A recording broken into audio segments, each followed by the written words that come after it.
오늘 우리에게 주신 하나님 말씀은 마가복음 3장 20절에서 3장 35절입니다. 집에 들어가시니 무리가 다시 모임으로 식사할 겨를도 없는지라. 예수의 친족들이 듣고 그를 붙들러 나오니 이는 그가 미쳤다 하밀러라. 예루살렘에서 내려온 서기관들은 그가 바알세불이 집혔다 하며 또 귀신의 왕을 힘입어 귀신을 쫓아낸다 하니 예수께서 그들을 불러다가 비유로 말씀하시되 사탄이 어찌 사탄을 쫓아낼 수 있느냐. 또 만일 나라가 스스로 분쟁하면 그 나라가 설 수 없고 만일 집이 스스로 분쟁하면 그 집이 설 수 없고 만일 사탄이 자기를 거슬러 일어나 분쟁하면 설 수 없고 망하느니라. 사람이 먼저 강한 자를 결박하지 않고는 그 강한 자의 집에 들어가 세간을 강탈하지 못하리니 결박한 후에야 그 집을 강탈하리라. 내가 진실로 너희에게 이르노니 사람이 모든 죄와 모든 모독하는 일은 사하심을 얻되 누구든지 성령을 모독하는 자는 영원히 사하심을 얻지 못하고 영원한 죄가 되느니라 하시니 이는 그들이 말하기를 더러운 귀신이 들렸다 함이로라. 그때 예수의 어머니와 동생들이 와서 밖에 서서 사람을 보내어 예수를 부르니 무리가 예수를 둘러 앉았다가 여짜오되 보소서 당신의 어머니와 동생들과 누이들이 밖에서 찾나이다. 대답하시되 누가 내 어머니이며 동생들이냐 하시고 둘러 앉은 자들을 보시며 이르시되 내 어머니와 내 동생들을 보라. 누구든지 하나님의 뜻대로 행하는 자가 내 형제요 자매요 어머니이니라. 아멘. 설 명절 잘 보내고 계십니까? 가족들과 함께 아름답고 좋은 추억을 많이 쌓는 복된 시간들이 되기를 바랍니다. 오늘 본문은 크게 두 부분으로 나뉩니다. 첫 번째로 하나님의 나라는 어떻게 세워지는지, 그리고 두 번째로 그 나라에 들어갈 수 있는 참된 가족은 누구인지, 이렇게 두 부분으로 나누어집니다. 먼저 첫 번째 부분을 함께 살펴보겠습니다. 22절을 보면 예루살렘에서 내려온 서기관들이 예수님을 가리켜 귀신의 왕 바알세불을 힘입어 귀신을 쫓아낸다고 매도했습니다. 서기관을 비롯해 유대 율법과 전통을 따랐던 많은 자들은 예수님이 하시는 모든 일들이 마음에 들지 않았습니다. 자기들이 볼 때에도 하나님만이 하실 수 있는 일들을 자꾸 예수님이 행하자 이대로 가만히 지켜보아서는 안 된다고 생각했습니다. 이들은 사람들이 더 이상 예수님을 따라다니거나 그의 가르침을 받지 못하도록 그에게 안 좋은 꼬리표를 달아야겠다 마음먹었습니다. 그래서 그들은 예수님이 귀신의 왕 바알세불과 합세했다. 그의 조종을 받고 있다. 그가 놀라운 기적을 행한 것도 바로 다 그 때문이다. 이렇게 주장을 했고 그렇게 사람들을 선동했습니다. 그런데 이런 거짓 주장과 선동이 생각보다 사람들에게 잘 먹혀 들어갔고 또 사람들 사이에서 빠르게 퍼진 것 같습니다. 오늘 본문을 보면 예수님의 가족들도 그가 미쳤다고 생각하여 붙들러 왔으니 다른 사람들은 오죽했겠습니까? 그런데 예수님은 이들의 주장이 얼마나 잘못된 것인지, 얼마나 터무니없는 소리인지 비유로 말씀하십니다. 23절부터 26절 말씀입니다. 예수께서 그들을 불러다가 비유로 말씀하시되 사단이 어찌 사단을 쫓아낼 수 있느냐?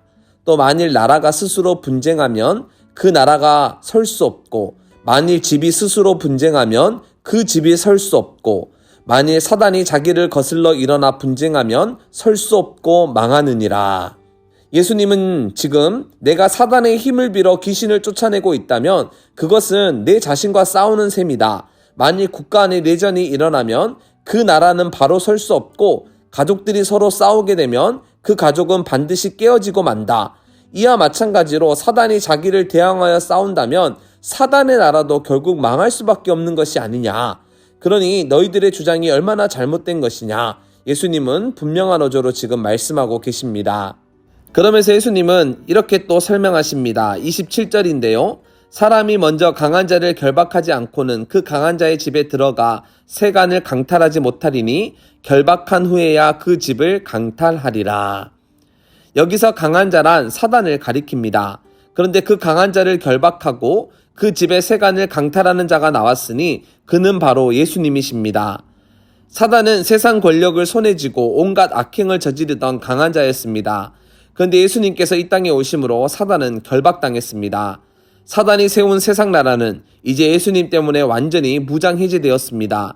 사단에게 억눌려 있던 많은 자들이 참된 해방과 자유를 누리게 되었고, 죄로 인하여 발생했던 여러 문제와 질병들도 이제는 고침을 받게 되었습니다. 그래서 예수님은 경고하십니다. 28절과 29절 말씀입니다.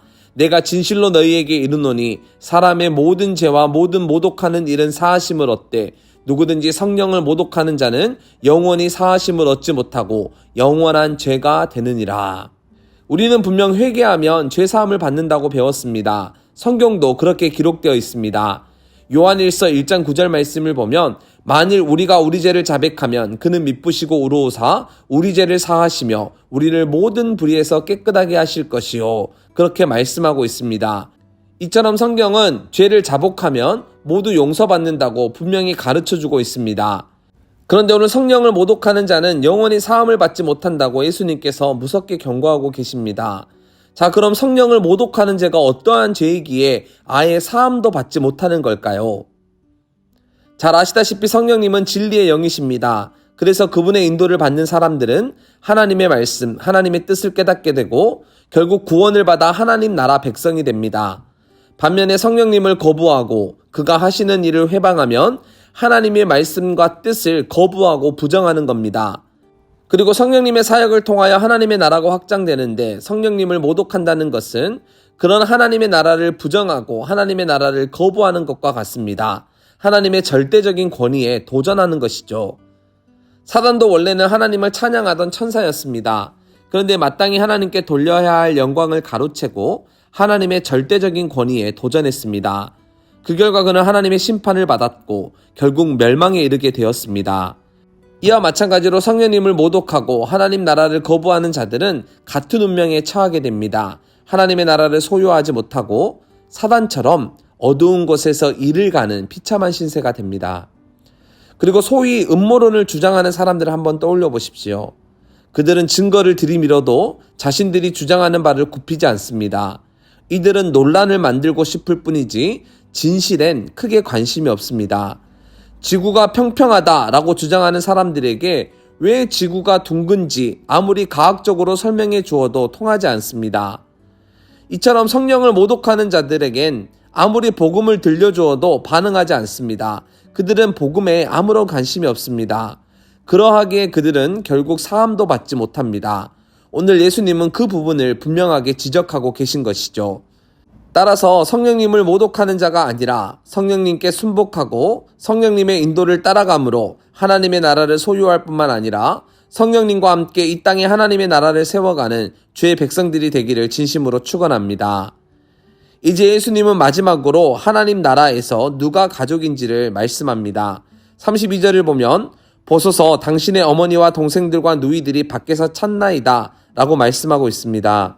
이 구절 외에도 여러 복음서를 보면 예수님께서 적어도 4명의 남동생과 2명 이상의 여동생이 있었다는 사실을 알게 됩니다. 특별히 신약성경을 보면 야고보서가 있는데 이 야고보서는 예수님의 동생 야고보가 썼죠.